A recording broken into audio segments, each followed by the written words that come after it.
What's up, you guys? Today we're talking about winter detailing. We're going to do a winter detail on the Tesla Model 3 test vehicle. We're going to talk first about a few of the products we're going to use before we head out onto the job site.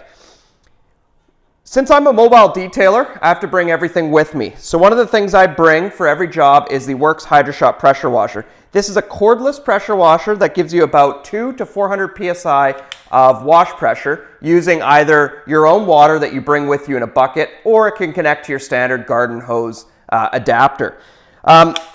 It breaks down, which is nice for transport. The pressure washer just snaps together, and then there you go. You can plug in your garden hose end here, and then it takes a 20-volt lithium-ion battery. This battery lasts for about 15 minutes of continuous use, which generally will do about 1.5 to 2 vehicles. If you're going to do more than 2 vehicles at that location, I recommend you either bring another battery or plug the battery in to get charged after you finish the first vehicle. If you're bringing your own water, I bring the water in this 5-gallon bucket here. In the bucket, there's about 15 feet of hose that comes with the Worx Hydroshot. And what I've gone and done for my setup here is on the girt guard, I've actually put the pickup tube for the hose through the girt guard and then zap strapped it. So now when the girt guard's in the wash bucket and your microfiber wash mitts on top of it, that won't expose the suction end for the Worx Hydroshot, and you won't lose pressure. So that's one method if I'm going to bring water to the client. If I was detailing, say, at a condominium or a townhome, I would bring my own water, and the advantage of that is it allows me to bring some warm water to fight off those freezing temps. At customers where I'm going to their home and they have water available, I'll use this attachment here, and I have a collapsible 75-foot hose, and that'll allow me to up the pressure from your standard garden hose to about 350 psi to help get that winter dirt and grime off. This just stows away in the bucket for transportation. First thing we're going to use is the Super Clean degreaser. This is a very economical product. It's about $20 Canadian for 4 liters. I dilute it at a ratio of 3:1. So that's 3 parts water and 1 part degreaser. And this is great for your wheel wells, your tires, and your wheels, some of the tougher areas on the vehicle. Now, to actually perform the wash, we're going to use Optimums No Rinse ONR Wash and Wax. So this costs about $80 for the 4 liters Canadian. And I've just got it 1-to-1 strength in a smaller bottle because you actually don't need very much of this wash product when you're going to perform the wash. About 2 to 4 ounces for a 5-gallon pail. And what we'll do is we'll use that, and that actually makes the water extremely slippery, if that makes sense. And you can now go ahead and wash the vehicle with your wash mitt and the Optimum ONR, and it removes the requirement for you now to rinse the vehicle. So you can go over it now with your microfiber wash towel, drying towel, and you can go over the vehicle and dry it. Once the vehicle is about 90% dry, it can be slightly damp. We're going to use the Rennie Doyle Double Black Bead Maker Paint Protectant. So this is a very economical product. You use it as 1-to-1 full strength. It costs you about $30 for a 4-liter jug of that. So I have this just 1-to-1. For reference example, this 32-ounce spray bottle will do about 5 vehicles before you need to refill it. So very economical product. It takes around 8 hours to cure. You will get more performance out of the product if you're going to apply it to a dry vehicle. This adds a nice, very smooth, high gloss and hydrophobic layer to the vehicle after you've washed it. Lastly, we've got Meguiar's Hyper Dressing. Again, this is around $35 to $40 Canadian for a 4-liter jug. Several dilution ratios. You can dilute it 1-to-1 for a very heavy shine, or up to 4-to-1 for a milder shine. I typically dilute it 2-to-1, so that's 2 parts water per 1 part hyper dressing. And I use this for your wheel wells, your tires, your engine bays, and some of the black areas on your vehicle. Keep in mind when you are diluting a product like this, which is going to stay on the finish as the water evaporates, you want to use distilled water.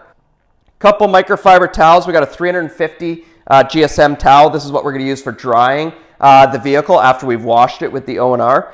And then I've got about a 300 GSM towel, and this is what we're going to use to apply the P&S paint protectant. Detail brushes. I'm using a Worx Stuff detail brush. This is going to clean the spokes of the wheels and the lug nuts and the lip of the wheel. And then we've got some wheel woolies, which will actually allow us to get in between the spokes and into the barrel of the wheel. Again, don't leave home without your charger for your Worx Hydroshot pressure washer. There's nothing worse than having that die on the job and then you having to use regular hose pressure for the remainder of the wash. And that's it. That's what we're going to use for today's detail. And let's head outside and give it a whirl. So here we are outside now with the Tesla Model 3. And we're going to start off by just going around the vehicle, and we're going to use the pressure washer to spray off as much of that road grime as possible. So you can see with the setup here, I have the 5-gallon pail, and I've actually filled this up and brought it out to the car with some warm water in it. Right now we're just using straight water. There's no of the Optimum no rinse solution in the water yet, as we're just trying to get as much as we can off the vehicle while we don't touch it. Right now the temperature outside is about 0 degrees Celsius or around 30 degrees Fahrenheit. So it's a pretty cool day outside. So we do want to minimize the amount of water we put down onto the vehicle. That being said, the water's not freezing to the vehicle. So it's still acceptable to go around the vehicle, and we don't have to do panel by panel. The more time you spend doing this step here and actually getting that road grime off the vehicle, out of the wheel wells and out of the barrels of the wheels, the easier the next step when we actually use the Optimum no rinse will be on the vehicle's paint. When washing in the winter, you definitely want to minimize as much touching you can to the vehicle's paint while there's contamination on it. This process we're doing here today with this maintenance wash on the Tesla is typical of the majority of the clients that I do business with, where they get their car washed on a weekly, bi-weekly, or monthly basis. That way your clients will always have a clean vehicle, whether they want it for the start of the week or for the weekend, as well as a lot of the products I apply to the vehicle end up building up over time, making the vehicle easier for the client to keep clean in between washes. Next up here, we're starting the wheels, so we're using the Super Clean degreaser there, diluted in a spray bottle from about 3 parts of water and 1 part degreaser. And we'll go ahead and spray that all over the wheels, making sure to get inside the barrels as well as around in the wheel wells. Definitely spend some time in the wheel wells and in that area, as they are typically very dirty during the winter time. Depending on how you structure your business and the work you're performing for your clients, you might spend a little bit more time in certain areas on certain washes. So on my clients that I see on a weekly basis, 1 week I might spend a little bit more time on the barrels of the wheel, whereas the next week the wheel wells might see a little bit more time.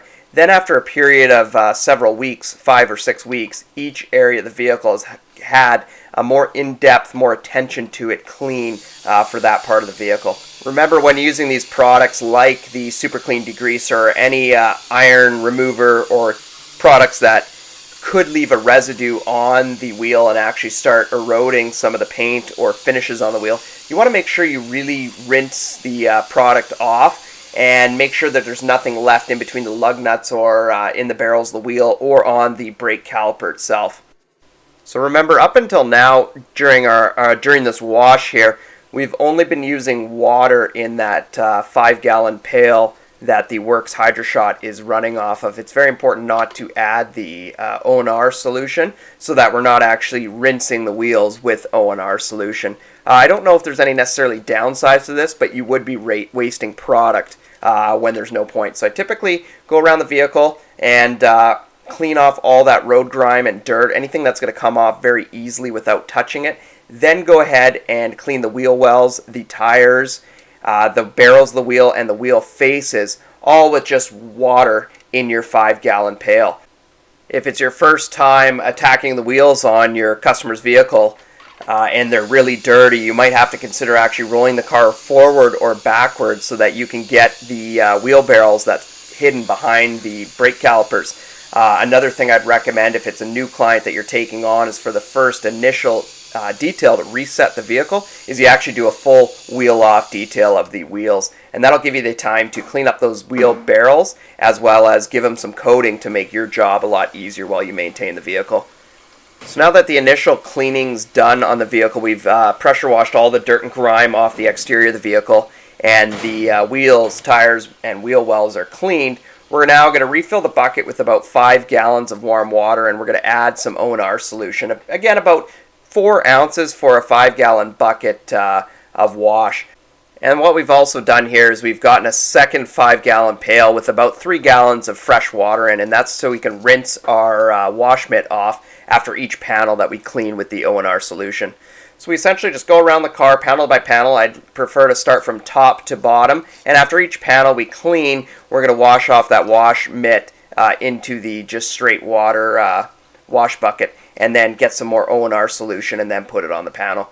Good idea just to work in small areas, and then you can flip your wash mitt around as you work down the panel, because typically as you get towards the bottom of the panels, those are the dirtier areas. So you want to typically wash those last when you're doing that panel, and then go ahead and rinse off that wash mitt and get all that dirt and grime from the wash mitt off before you go back into the ONR solution and get to your next panel.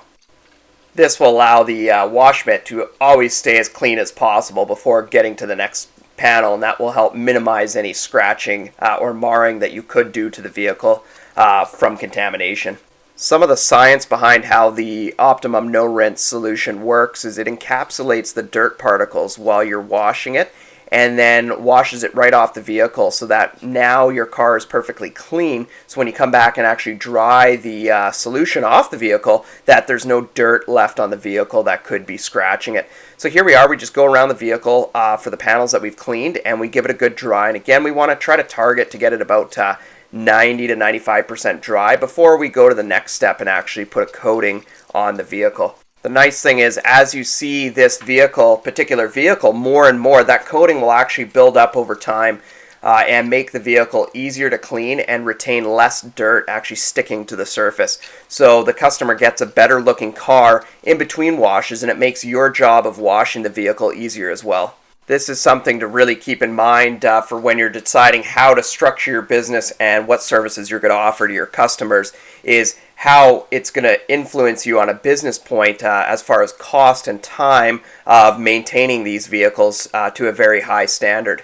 There's many different business models, whether you're going to set up your own shop and have customers come to you, or you're going to run a mobile service like I do, and do details on clients' vehicles, or whether you're just going to target maintenance clients who are looking for their vehicle to stay in pristine condition, and you're just taking care of that vehicle for them on, again, a weekly or bi-weekly basis. Depending how you set up your business is going to dictate some of the services you offer to provide the value to your clients and also make your life easy while you work on these vehicles long term. If you're just getting started yourself in the detailing industry, keep in mind when you're planning your business models that dealing with maintenance clients only is a very cheap way to get started, as you need minimal products and minimum equipment, and you don't need the overhead of a large shop and several employees to get going. If you're interested in any of the products I'm using in these videos, there's links in the description. As always, if you've enjoyed this video and like what I'm doing, please subscribe to the channel and give this video a thumbs up for the YouTube algorithm. When you're working on vehicles such as the Tesla Model 3 or Model S that's just covered in glass, I typically don't spend too much time trying to make it perfect. I just get most of the dirt and grime off of the glass and then dry it so we avoid getting water spots on it. And then after the wash, I'll come back and touch it up with a dedicated glass cleaner. When performing any of these winter washes, or when it's cold out, or even when it's super hot out and you're trying to avoid water spots, it's very important to be very methodical and planned out so that you can stay warm and wash the vehicle as efficiently as possible.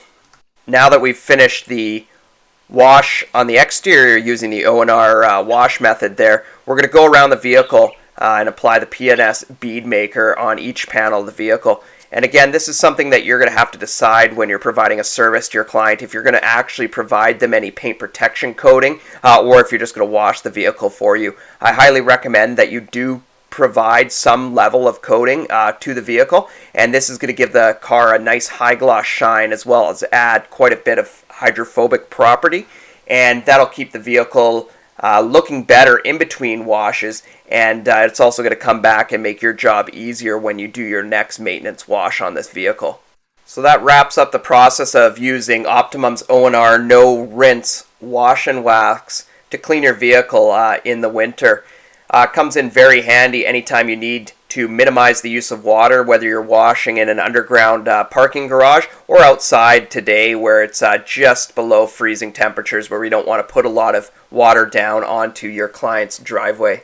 Here you can see I actually pulled the vehicle into the garage now to go around the vehicle and clean the glass in a nice warm environment, and then I'll go ahead and give a coating to the wheel wells and the tires, and then touch up the rims using a microfiber towel to any spots that were missed during the wash process.